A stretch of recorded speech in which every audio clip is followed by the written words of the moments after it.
Bienvenue sur Africa 24 dans cette nouvelle édition du QG Weekend. Voici les titres de l'actualité. Vers la création d'une nouvelle plateforme de l'opposition en Côte d'Ivoire, une coalition initiée par l'ancien président Henri Konan Bédié qui pourrait inclure le FPI de l'ex-chef de l'État Laurent Gbagbo et l'ancien président de l'Assemblée nationale Guillaume Soro. Le financement participatif vient en aide au secteur de l'élevage qui contribue à plus de 50% à l'économie agricole sud-africaine. Une société met en relation des agriculteurs qui ont besoin de financement avec des investisseurs. Le bétail devient alors une forme d'investissement.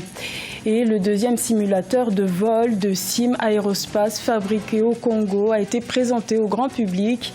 Un appareil construit à partir de pièces mécaniques recyclées par des élèves du lycée technique industriel, 1er mai.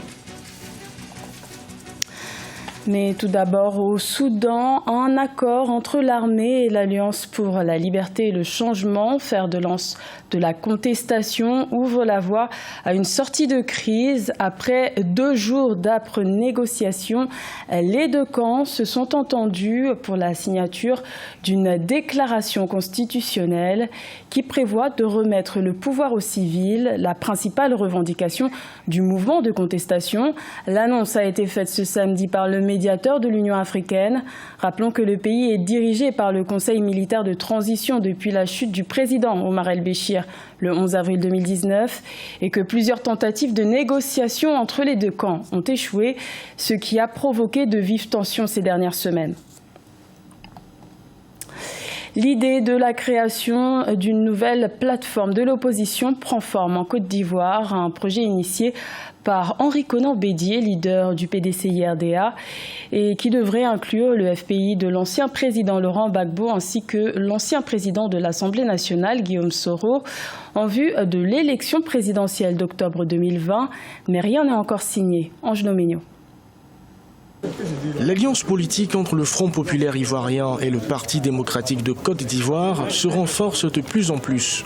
Après une rencontre entre les anciens présidents Laurent Gbagbo et Henri Konan Bédié, les deux leaders de ces partis, l'idée de création d'une plateforme de l'opposition a pris forme. Selon les deux acteurs, cette organisation aura pour but de constituer un cadre d'échange sur les perspectives à venir, notamment l'élection présidentielle de 2020. On pourrait dire mathématiquement qu'ils ont des possibilités de peser le premier tour des élections tels qu'ils sont en train de nous le dire. Mais en politique, les mathématiques n'ont pas leur place. Le président Henri Konan Bédié et le PDCI n'ont pas dans leur profil politique les grands meetings et les mobilisations du terrain. Selon Henri Konan Bédié, qui envisage de se présenter à la magistrature suprême du pays en 2020, la nouvelle organisation devra inclure l'ancien président de l'Assemblée nationale, Guillaume Soro. Officiellement, ce dernier n'a pas encore dit qu'il faisait un pas vers cette plateforme de l'opposition. Mais l'ancien président de la Côte d'Ivoire affirme avoir son accord de principe depuis longtemps, selon lui, pour y participer. Ce qui aurait pu régler cet handicap est que le FPI, qui a cette capacité mobilisatrice, puisse avoir son leader sur le terrain et associer le FPI et le PDCI sur le terrain pour la mobilisation des citoyens. C'était la première fois que les deux anciens chefs d'État se rencontraient depuis 10 ans.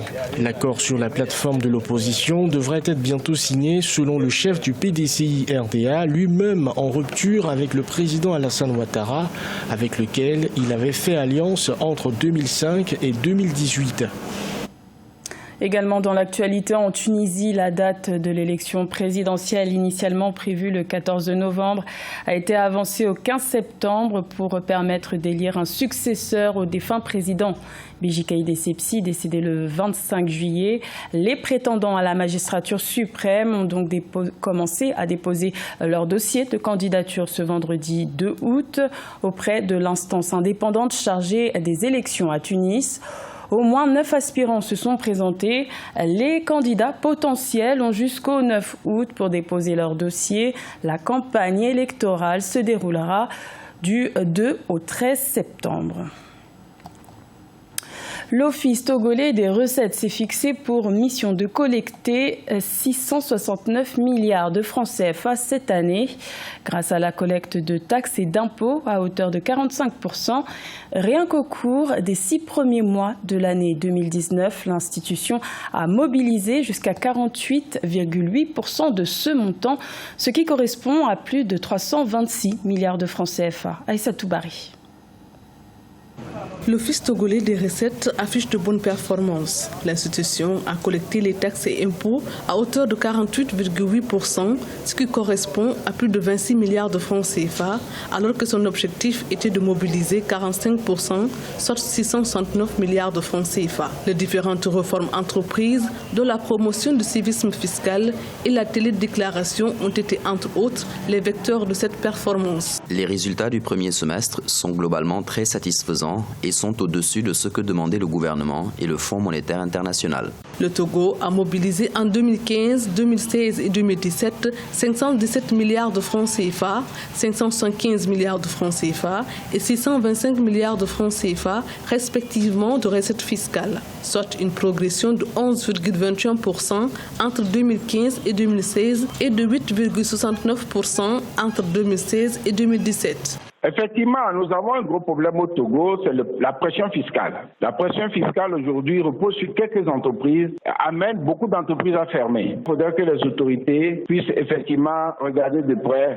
la pression fiscale et la pression des charges sociales pour ne pas décourager ceux qui existent de partir sous d'autres cieux. Le pays a vu son niveau de collecte des taxes augmenter sensiblement depuis 2014, une tendance que l'institution compte rehausser avec l'instauration de nouvelles mesures. Il s'agit de la généralisation du prélèvement de la taxe d'habitation et la retenue de la TVA à la source, ainsi que la retenue de 15% de la valeur en douane sur chacune des importations des opérateurs économiques.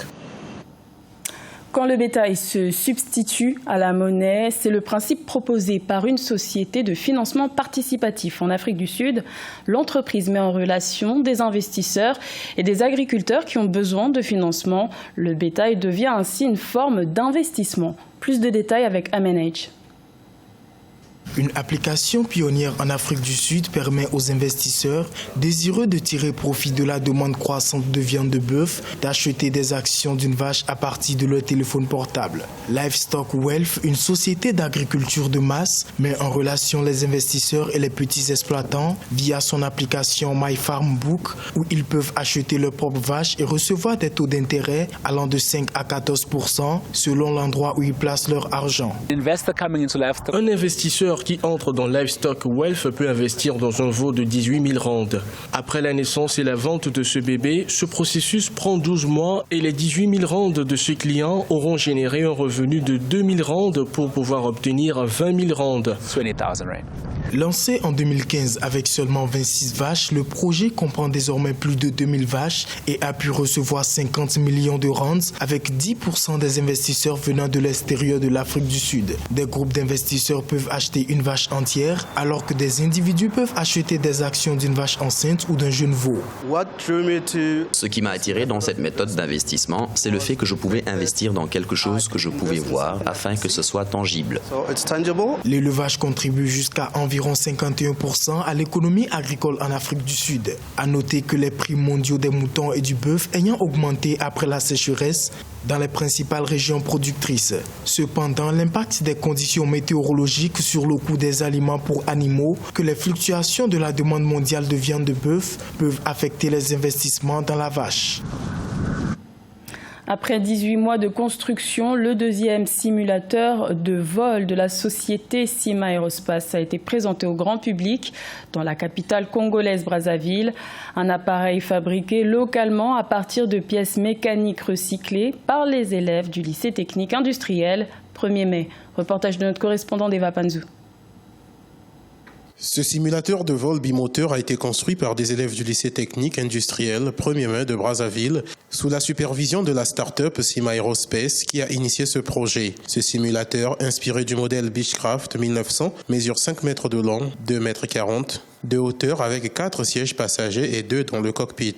Et c'est un avion de catégorie avion de ligne régionale, donc c'est un Beechcraft 1900, un avion de 19 places. Donc nous avons non seulement constitué le cockpit, mais également nous avons mis la cabine des passagers pour offrir au public un service beaucoup plus agréable avec différentes options qu'on pourra faire en famille, etc. Donc c'est beaucoup plus intéressant en termes de formation, mais aussi en termes de loisirs pour les gens. Sa présentation aux autorités et au public ce jeudi 2 août dans le hall de l'aéroport Maya Maya a attiré l'attention de nombreux curieux. Pour les élèves, la réalisation de ce projet a été une véritable démonstration pédagogique. Il devra permettre aussi de susciter des vocations dans les métiers de l'aviation tels que le pilotage. Ce nouveau simulateur, on l'accueille avec joie. On l'attendait déjà avec impatience parce qu'il y a eu plusieurs dates qu'on a données et puis on a reporté. On l'attendait avec impatience. J'ai pratiquement fini ma formation. Il me reste juste à tout préparer pour aller à continuer ailleurs. Ce simulateur a été construit en 18 mois avec des pièces mécaniques et autres matériaux recyclés dans les décharges de Brazzaville. Il sera ouvert tous les jours au public. Cet engin est le second de la start-up Sima Aerospace, après le premier conçu avec un seul moteur il y a plus de 3 ans. C'était le journal de la rédaction. Merci de l'avoir suivi. L'information continue sur Africa 24.